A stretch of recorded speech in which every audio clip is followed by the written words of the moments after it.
Good morning student, welcome to Jharkhand target. चलिए आज हम रेलवे जीके से एसएससी से जो जीके आते हैं प्रीवियस ईयर के प्रश्न, बहुत ही इंपॉर्टेंट प्रश्न वो करेंगे। चलिए स्टार्ट करते हैं रेलवे ग्रुप डी की क्लास। देखिए 79 नंबर प्रश्न करेंगे आज।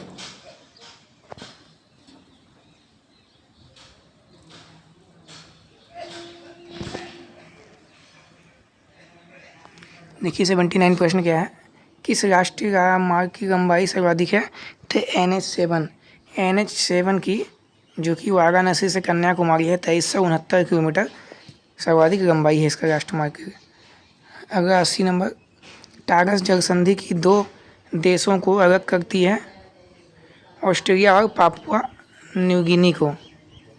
नेक्स्ट, जिप्सम सर्वाधिक मात्रा में भारत के किस स्थान में पाया जाता है? जिप्सम भारत के सबसे ज़्यादा भारत में कहाँ पाया जाता है? तो राजस्थान में पाया जाता है जिप्सम। ठीक है, स्टोरेज नहर तो पता ही होगा किसको जो होती है, राग सागर, भूमध्य सागर। अजीजिया विश्व का सबसे अधिक गर्म स्थान माना जाता है। अजीजिया विश्व का सबसे गर्म स्थान माना जाता है। यह किस देश में है? तो लीबिया में है। लीबिया कहाँ है? उत्तरी अफ्रीका में।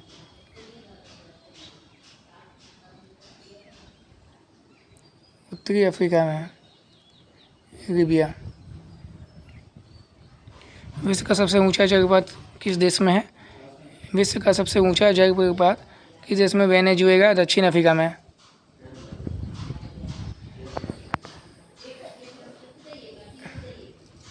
गंगा डेल्टा के शीर्ष पर कौन सी पहाड़ियाँ स्थित है? तो राजमहल पहाड़ियाँ। मालदीव जो है किस महानगर की द्वीप समूह है? तो हिंद महासागर का द्वीप समूह है मालदीव। इंदिरा गांधी जो राष्ट्रीय उद्यान है अकादमी कहाँ पर है? तो रायबरेली में है। इंदिरा गांधी रायबरेली में है। इंदिरा गांधी रायबरेली में है। ठीक है, भारत का दक्षिणतम बिंदु क्या कहलाता है? तो इंदिरा पॉइंट कहलाता है, पता ही होगा जो आप लोगों को। भारत भोर का तारा किस ग्रह को कहा जाता है? सूर्य को। विश्व का प्रसिद्ध डोनवासा कोयला किस क्षेत्र में स्थित है? तो यूक्रेन में स्थित है। विश्व में हेरो इस्पात का सर्वाधिक उत्पादन करने वाला केंद्र हो गया पिट्सबर्ग। बांदीपुर अभयारण्य किस राज्य में है? तो कर्नाटक में है। कोरापुट किस उद्योग के लिए जाना जाता है? तो वायुयान उद्योग के लिए जाना जाता है। सागर माथा के रूप में किसे जाना जाता है? तो एवरेस्ट पर्वत जो कि नेपाल में है। नेपाल में इसे सागर माथा बोला जाता है, माउंट एवरेस्ट को। विश्व का कॉफ़ी पोर्ट कहलाता है सेंटोस को। जामनगर में कार्यरत रिफाइनरी किस कंपनी की है? रिलायंस की है।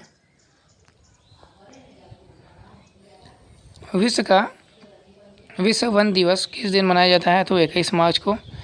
21 मार्च को विश्व वन दिवस मनाया जाता है। भारत का मौसम मानचित्र किस प्रक्षेप पर बनाया जाता है? तो मर्केटर प्रक्षेप पर बनाया जाता है। हवाई द्वीप की खोज किसने की थी? जेम्स कुक ने की थी। हवाई द्वीप की खोज जेम्स कुक ने की थी।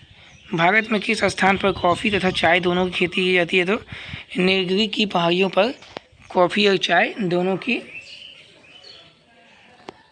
जाती है। इजराइल की किन देशों के साथ उभयनिष्ठ सीमा रेखा है? तो लेबनान, सीरिया, जॉर्डन तथा मिस्र के साथ। ठीक है,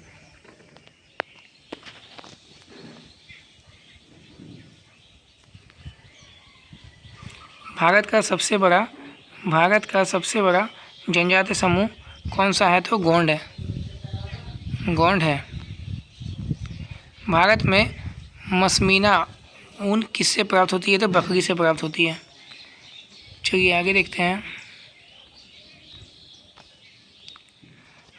अल्फाफा क्या है? तो एक प्रकार का घास है ये। अल्फाफा एक प्रकार का घास को कहा जाता है। 106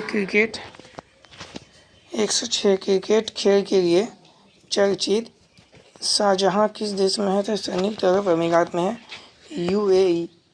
विश्व आर्थिक मंच की वार्षिक बैठक के लिए चर्चित दावोस किस देश में है? तो स्विट्जरलैंड में है दावोस स्विट्जरलैंड। क्यूबोसिवो कैसे जलधारा है? तो गर्म जलधारा है। क्यूबोसिवो कैसी जलधारा है? गर्म जलधारा है। हाँ जैसे तार होती है हटाना। हटाइएगा तो आप फिर काट चीट करते हैं वो फिर कट हटाइए, फिर दो तार फिर जोड़ना होगा, आपको छोटा हो जाएगा तो कहाँ? वहाँ पे। वहाँ नहीं जोड़ने का, अब तो नीचे जाएगा नहीं मोटर। अब मोटर कहीं जाएगा नीचे तब कैसे जोड़िएगा फिर तार, कि ये हुआ होगा 20-30 आगे जाएगा एगो पाइप तक, मोटर जोड़ने हो। वही तार जोड़ना और फिर वही जॉइंट हो जाएगा।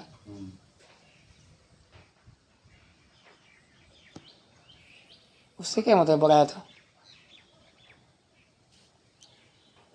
फिर जोड़ना होगा, फिर शॉर्ट करेगा वहाँ पे जोड़ना होगा। अब वहाँ भी तो बार बार करते हैं, आप नट खोलते हैं, मोटर उल्टा फिर सीधा करते हैं, तार वहाँ फिर कटता है, फिर छोटा हो जाएगा। अगर डेली भर तार काटते हैं। 3 मीटर रख देंगे उसमें, क्या करेंगे, एक बोझा गर्म हो जाता है, सब बल जाएगा। तो सब तार एक में लगा देना, एक बोझा। क्यूरोसिवो कैसी जलधारा है, तो गर्म जलधारा है क्यूरोसिवो। फिलीपींस का कौन सा ज्वालामुखी लगभग 6 शताब्दियों तक सुप्त रहने के बाद फट गया था, तो माउंट पिनेटुबो। कनाडा के मध्य अक्षांशीय घास के मैदान क्या कहलाते हैं, तो प्रेरिज कहलाते हैं। प्रेरिज घास के मैदान कहाँ पाए जाते हैं, कनाडा के मध्य अक्षांशीय घास के मैदान को प्रेरिज कहते हैं। बुध ग्रह, बुध ग्रह है, क्या क्या देगा सब ना समझ आ रहा होगा। बुध ग्रह सूर्य की एक बार परिक्रमा करने में पृथ्वी के कितने दिनों के बराबर समय लगाता है। बुध ग्रह जो है सूर्य की एक बार परिक्रमा करने में पृथ्वी के कितने दिनों के बराबर समय लगाता है बुध ग्रह, तो 88 दिन लगाता है। मड आइलैंड का निकटतम शहर कौन सा है, मुंबई है। भारत की सीमा में स्थित एकमात्र सक्रिय ज्वालामुखी कौन सा है, तो वेगन द्वीप है, वेगन द्वीप। अंडमान निकोबार द्वीप समूह की उच्चतम चोटी कौन सी है, सैडल चोटी है। सैडल चोटी को अंडमान निकोबार द्वीप समूह की सबसे उच्चतम चोटी कहा जाता है। सुल्तानपुर पक्षी अभयारण्य किस राज्य में है, हरियाणा में है। हरियाणा में है आपका सुल्तानपुर पक्षी अभयारण्य। विश्व का दूसरा सबसे बड़ा द्वीप कौन सा है, तो न्यूगिनी द्वीप है।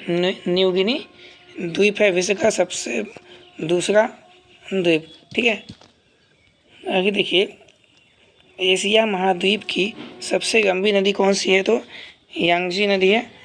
यांगजी चीन में है यह, पूरे एशिया की सबसे बड़ी लंबी नदी है, सबसे एशिया की लंबी नदी है। कौन सा देश लैंड ऑफ गोल्डन फिश के नाम से जाना जाता है, तो ऑस्ट्रेलिया। ऑस्ट्रेलिया को बोलते हैं land of golden fish. 119 number देखिए क्या है, भारत का स्विट्जरलैंड किसे कहा जाता है, कश्मीर को। विश्व के किस महाद्वीप में कोई रेगिस्तान नहीं है, तो यूरोप के पर्यावरण एवं जैव विविधता वाले क्षेत्र में। कौन सा कारक जैव विविधता के ह्रास के लिए सर्वाधिक महत्वपूर्ण है, कारक है, तो प्राकृतिक वास का नियम। मच्छरों के नियंत्रण हेतु प्रयोग होने वाली कीटभक्षी मछली कौन सी है, तो गैम्बूसिया। पारिस्थितिकी तंत्र की संकल्पना को प्रस्तावित किया था A.G. ट्रांसले ने। एक मनुष्य के जीवन को पूर्ण रूप से धारणीय करने के लिए आवश्यक न्यूनतम भूमि को क्या कहते हैं, तो पारिस्थितिकीय प्रक्षेप कहते हैं। उत्तर भारत में प्रथम जैव प्रौद्योगिक पार्क स्थापित किया गया लखनऊ में। पृथ्वी के चारों ओर गैस के समूह को क्या कहते हैं, तो वायुमंडल कहते हैं। वातावरण में किस गैस का सर्वाधिक प्रतिशत है, तो नाइट्रोजन का है। वातावरण में किस गैस का सर्वाधिक प्रतिशत है, नाइट्रोजन का सबसे ज़्यादा ऊपर में 78% है। विश्व मौसम विज्ञान संगठन का मुख्यालय स्थित है, बताइए। विश्व मौसम विज्ञान का मुख्यालय कहाँ है, जेनेवा में है। जेनेवा में है आपका विश्व मौसम विज्ञान का जो मुख्यालय, विश्व मौसम विज्ञान का मुख्यालय जेनेवा में है। पर्यावरण अनुकूल उपभोक्ता उत्पादों का चिन्हित करने के लिए सरकार ने आरंभ किया है इको-मार्क। भारत के राज्यों में किसने हाल ही में हरित गृह कृषि प्रारंभ की है, तो पंजाब ने। तो चलिए आज का आपका ये सेशन समाप्त होता है। आप लोग सेशन को लाइक शेयर जरूर करें, बेल आइकन को दबा के आगे की नोटिफिकेशन के लिए। धन्यवाद।